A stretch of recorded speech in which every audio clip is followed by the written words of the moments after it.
Let us protect those who are protecting us. By this, what I mean is providing the protective gears, like bulletproof.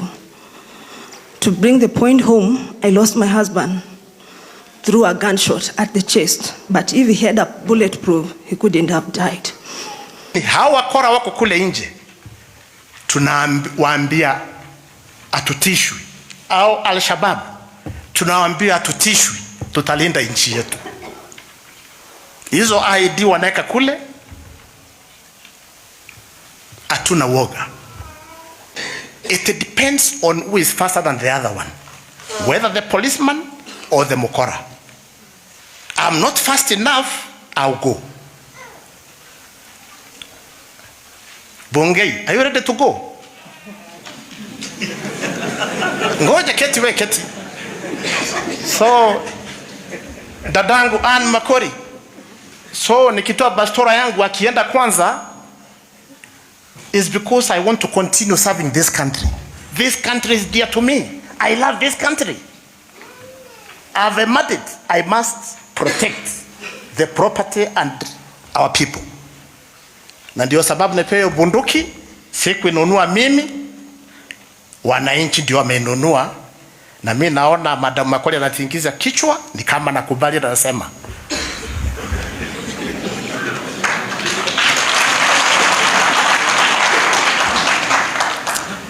Anyway, nafikiri niachie hapo, najua waziri atasungumuza zaidi. Wenzangu, we are lucky. Professor, I'm not flattering you, but this is a good minister. He's not petty. I'll tell you, there's no time since I became the IG. Kindiki professor has called me ati achilia huyo, atifanya hivi. He does not. Is available. No wonder he's rated the best CS. But of course, even as we associate ourselves with that success.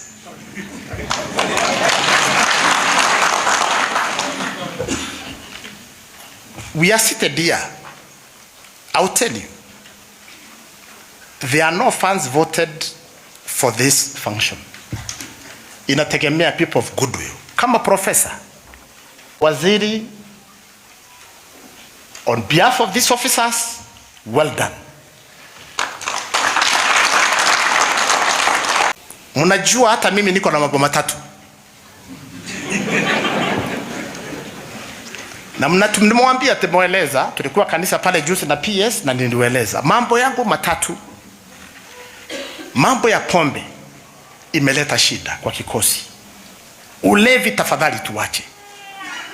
Mmeona jana tu kuna ofisa mwenzetu ameenda kwa ulevi, analewa, bili sijui imefika 13,016, ameletoa biro. Wao walikuwa nafikiri ndio kwa kirabu utakunywa pombe bure. Sasa umeletoa biro, unaanza kuumiza watu. Hiyo siku ngoja ipoa. Abana anaenda kotini. Mambo ya ulevi, ndugu zanguni, tuache. And we have decided to lead by example. Mimi na service commanders wangu, hii kitu hatuonji. Ama amini unaonja hii kitu? Kanja aonji. Mimi sionji. Hata CS yaonji. Mnataka niendelee zaidi? Niachie hapo. Hii kitu haitakusaidia. Itaharibu heshima yako, because what do you go, you have killed watu kwa sababu ya pombe. Utaambia hiyo aibu. What do you tell your families kule nyumbani? Uliajiriwa ndio uje unywe pombe? Hii kitu is useless. Pombe, substance abuse. Hiyo ndio kitu yangu ile ya kwanza. Ya pili, it is living within our means.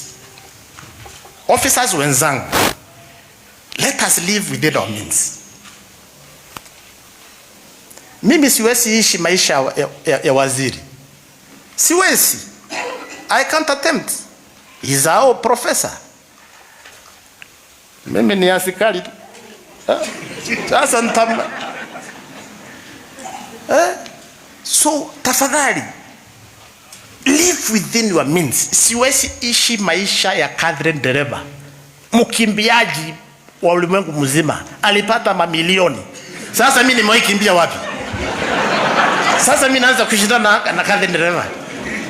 Ama where she lives in Karen. Can I go anywhere near Karen? I can't. Mimi nakaa umuhumu tu. Nakaa umuhumu.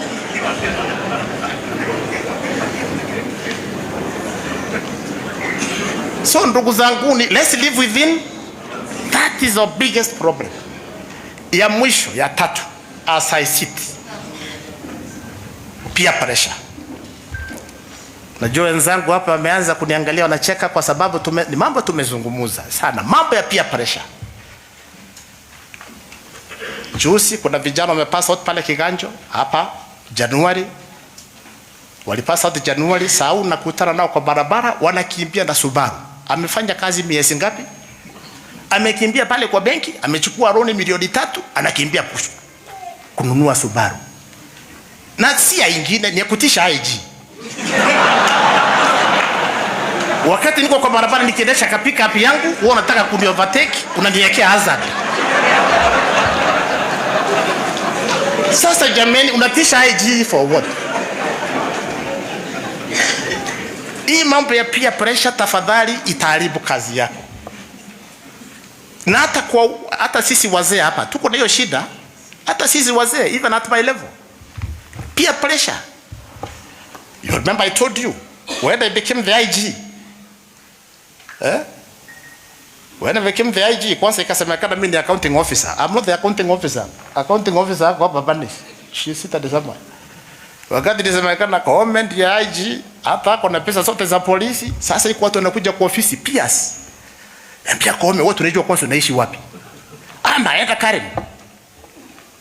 Sasa jamani, pale nimeishi hata kama ni huku, nimekaa 22 years. Don't I enjoy my sleep? Another one came akaniambia, sasa hata vile tunaona IG, sasa wewe hata as you go to Karen, huyu mke wako ni mzee kidogo, tafuta mwingine wa kwenda Karen. Huyu mwingine amekuwa mzee, acha huko. You know, peer pressure. Peer pressure. So colleagues, get it from me. You must be able to withstand peer pressure as a police officer, as a prison officer. Wenzangu, wake wa wenzetu ambao walituacha. And I'm very moved. I'm very, very moved to see how young these widows are. You're very, very, very young.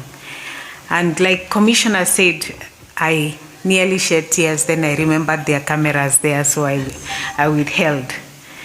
I know the famous master has said, no greater love hath any man than to lay down his life for others.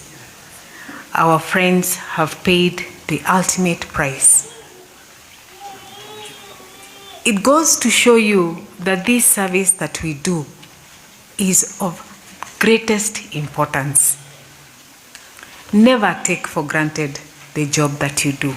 Never, never take for granted that you serve humanity, and that probably you can pay the ultimate price like these people. Nataka kuwa encourage nyinyi nyote ambao mko hapa. Our Lord is faithful, and our government is faithful, and our government is doing all its level best. I wish to assure you of our commitment. I, as Principal Secretary for Correctional Service, we are committed to serve. We will not let you down.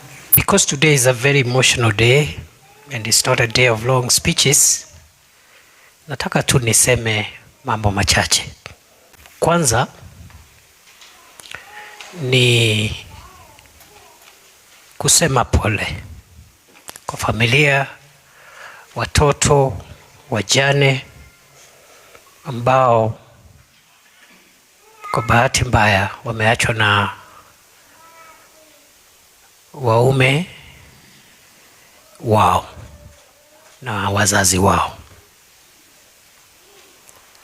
na ningetaka kuwapatia changamoto ya kwamba ni heri wale ambao wanakufa wakifanya mambo muhimu ya jamii. Kuna watu wengi katika nchi hii, katika ulimwengu mzima, wanakufa kila siku wakifanya mambo ya bure. Unasikia mtu amekufa sio kwa sababu ya kitu ya muhimu, lakini kwa sababu alikuwa katika mambo ya bure. Kwa hivyo nataka niwatie moyo ya kwamba who are in the service, ambao wamekufa katika hali ya kutekeleza kazi ya kulinda wengine, they are in good hands, in the hands of God, because they have died while saving the lives of other people. Sasa sisi ambao tumebaki, tunaomba wakati wetu ukifika, hiyo wakati ama huo wakati tupatikane na kifo wakati tunafanya mambo muhimu, mambo ya heshima, mambo ambayo yatafurahisha wale ambao watabaki, na mambo ambayo yatafurahisha Mwenyezi Mungu. Jambo la pili, niseme nashukuru vile tumekuja hapa sisi zote kuungana na hawa wenzetu, officers wote ambao wamekuja kutoka vitengo mbalimbali, representatives of various institutions in the security sector and our partners. Na washukuru sana.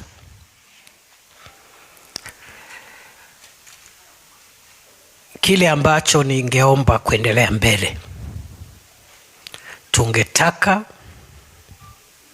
umma wa Kenya uelewe kazi ambayo tunafanya sio kazi ya kawaida. We would like to be understood. Those of us who operate in this space do not operate in an ordinary space. It is risky, and no amount of compensation can speak to the losses, the risks, and the exposure that we put ourselves to. Na nikiwa hapo nishukuru kwa sababu mmoja wetu kama watu ambao wanahusika na usalama wa taifa letu, umoja wetu ndio itakuwa nguvu yetu, na ndio itatuwezesha tupate heshima kwa umma na wananchi wa Kenya tukikaa pamoja. Kikosi chetu cha polisi wa taifa, kikosi chetu cha magereza ambao kinashughulikia wafungwa, vile vile taasisi kama IPOA ambao inaangalia utendakazi wetu, wale ambao ni National Police Service,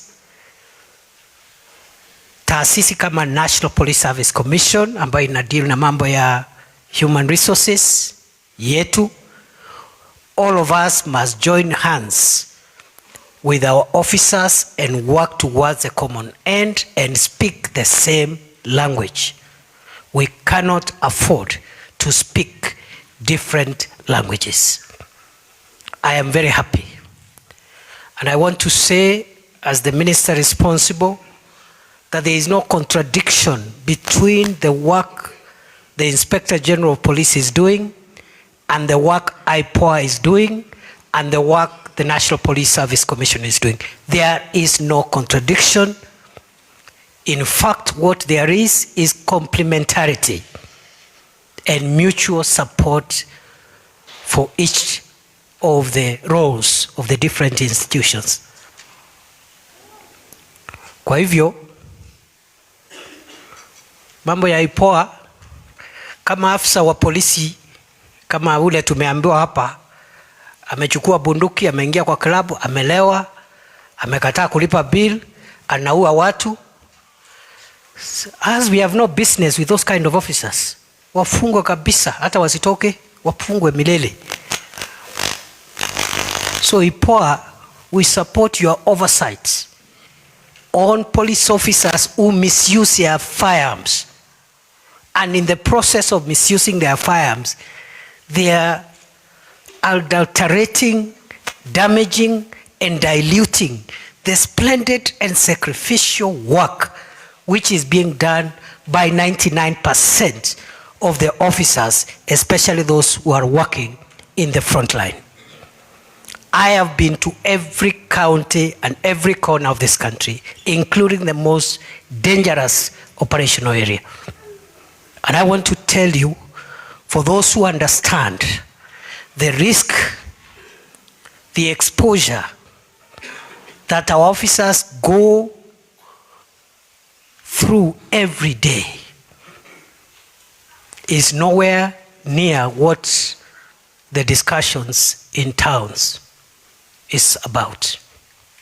For that reason, sisi tumesema hivi kama sera ya serikali, ofisa wowote wa usalama, awe ni ofisa wa polisi, ofisa wa jeshi, Kenya Defence Force, Kenya Prison Service, the weapons that you are assigned are weapons bought by the taxpayers of the people of Kenya. And the authority that you've been given over those weapons is that you must use them to neutralize dangerous criminals and act fast, effectively, and lawfully in good time, and don't allow a criminal to bring you down or to bring down a citizen while you are holding those weapons. I repeat, every officer of the National Police Service, of the Kenya Defence Forces, and all the other disciplined forces who uses their weapons within the law, within the Constitution, in accordance with the standing orders, to protect themselves from being harmed by criminals, or to protect civilians and citizens from being harmed by criminals, the government of Kenya will stand behind you and protect you, and no one will harass you, not under the law of Kenya, not under international law. Musikubali maisha yako yachukuliwe na wewe umebeba hiyo silaha kujilinda na kulinda wananchi wa Kenya. Na tusijumuishe the kind of security operations that most of our officers do in countering the threat of terror, in countering dangerous criminals like armed bandits who have terrorized many people in our country. We must not confuse those operations with misuse of firearms by 1%, a very small minority of our officers who are tainting the image of the National Police Service and our other formations. Number 2, to our sisters, our children who have been left behind, no amount of speeches, no amount of sympathies can restore the loss you've gone through. Ours is just to tell you sincerely and honestly that we wish what happened never happened, but it did happen. And also, we'll make sure that as you have asked us to do through your representatives, we will make sure that we will improve on the capabilities of those who have been left in the service to make it impossible for criminals to harm officers wearing the uniform of our country. In this respect, we have done two things. First, when this administration took over office, we realized that for many years there has been underinvestment in the equipment of our National Police Service and other disciplined forces. As you are aware, we are at the tail end of a serious equipment modernization program, and the Inspector General, Engineer Kome, will confirm we are almost there. And as we speak, a team from our country has traveled abroad to inspect some of the equipment that should be landing here in the next few weeks. On behalf of the government of Kenya, I want to promise that the investments that this administration has put in the police equipment modernization program is going to make it very difficult, if not impossible, for armed criminals to harm security officers or to harm the people of Kenya going forward. And therefore, without giving a lot of details, into next year, we are going to upgrade our air assets, our land assets, our mobility, especially for serious and dangerous operational areas, to provide armored, protected, and anti-mine mobility vehicles so that our officers do not get the exposure that they have got in the past. Because the cowards who are perpetuating terror will never engage our officers. And that is the style of cowards. They come at night, they place some things in some road at night, and they hide in the bushes. And so once we sort out our mobility equipment to make sure that it is protected, and we have minesweepers, it's going to be impossible for these terrorists to hurt our people and our officers going forward, because they are cowards. They cannot engage with us directly. They survive by coming at night, placing some gadgets, and disappearing.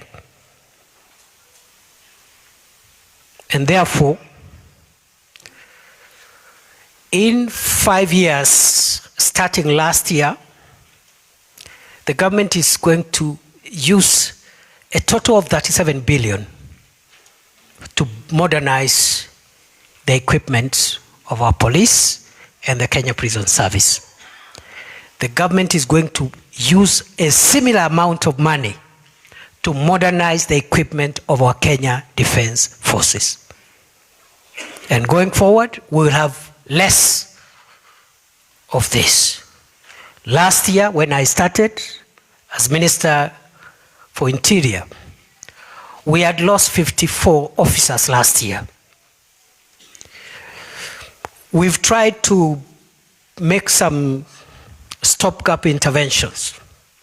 The number this year is 37. Our target is that going forward, we will bring that number to 0.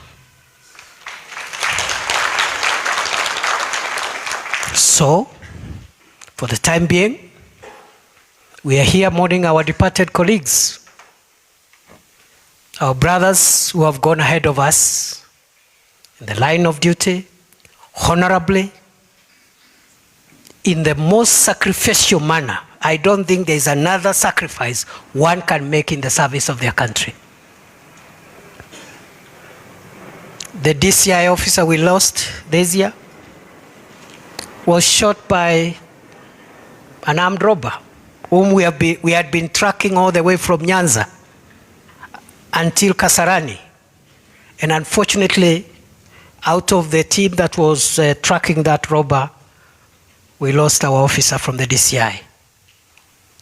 I have been to hospitals to see some of the luckier colleagues, young men, full of life, hardly in their mid-20s, but they have lost their ability to walk any longer. Some have had their legs amputated. So that is the nature of the sacrifice. And when I hear this general condemnation on security forces,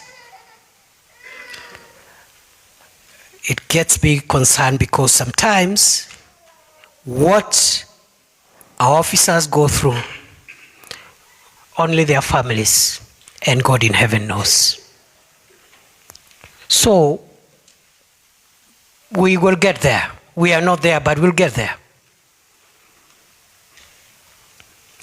As you're aware, the president also set up a task force to improve on the terms and conditions of service, both for National Police Service and the Kenya Prison Service. We are at the tail end, and at the moment, you heard the president announce there will be a 40% increase of salaries, which will be staggered in 3 years for obvious reasons, because the country is not in a very good economic situation. Nevertheless, we are determined to make sure that we implement the review, or rather the recommendations that have come with that review, and also carry this to the next level. I would also want to say that last year when I stood here, for those of you who are here, I did say that we are going to establish an endowment fund which will support families that have been left by our fallen heroes in the line of duty. I did task the institutions concerned to set up the endowment fund.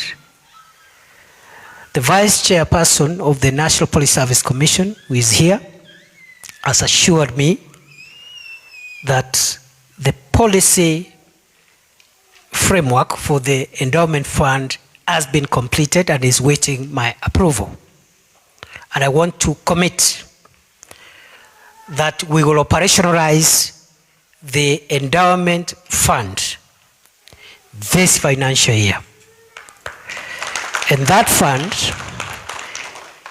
I am yet, of course, to look at the recommendations on how it will be managed, but it will not be managed by us.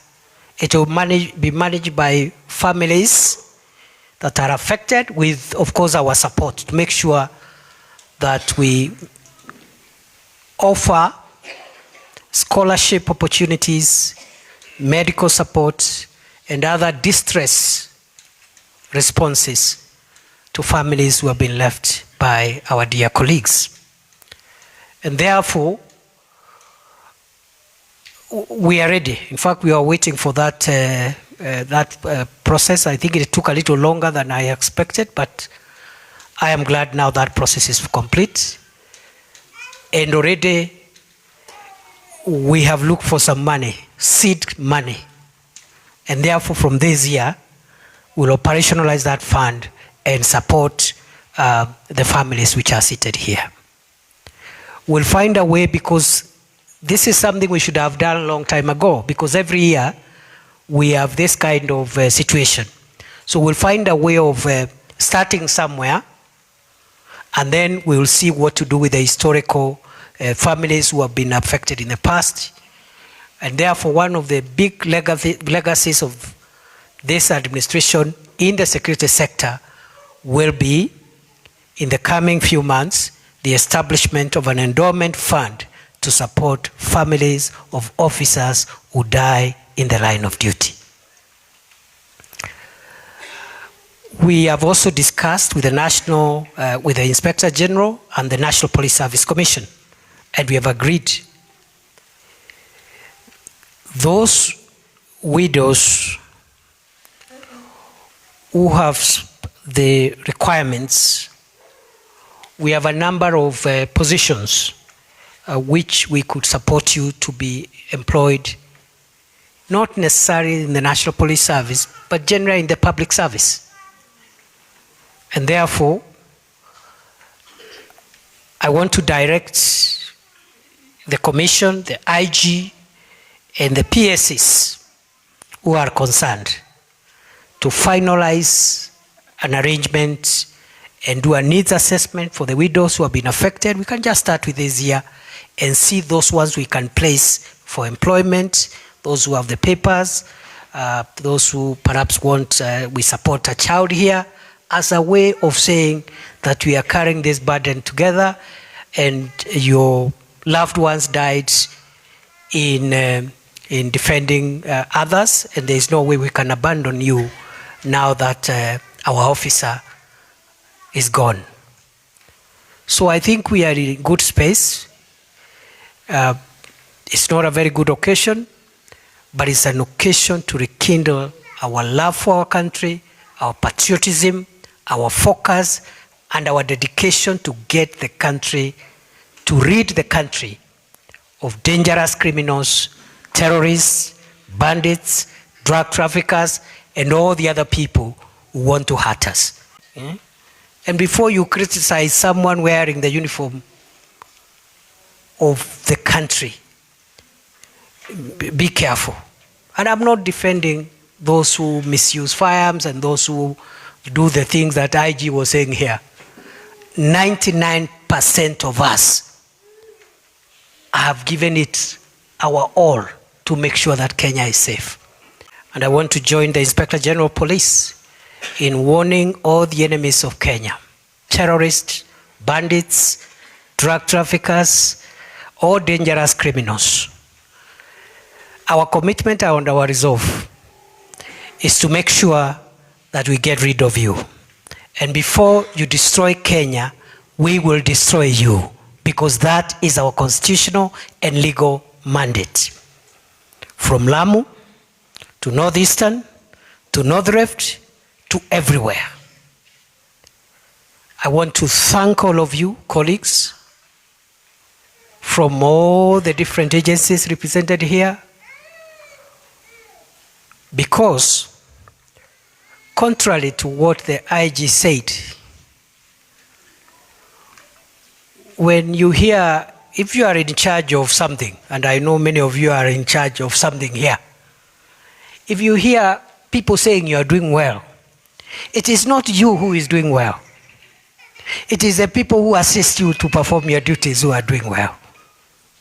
So, contrary to what the IG said, those who think we are doing well, I don't want to say whether they are right or wrong, but I want to say they should specify and explain that we are doing well because of the people that you see around here. It's because of many people. Some of them will never be known. Some of them have died as we are celebrating their heroism here. Some of them will never even be appreciated by anybody.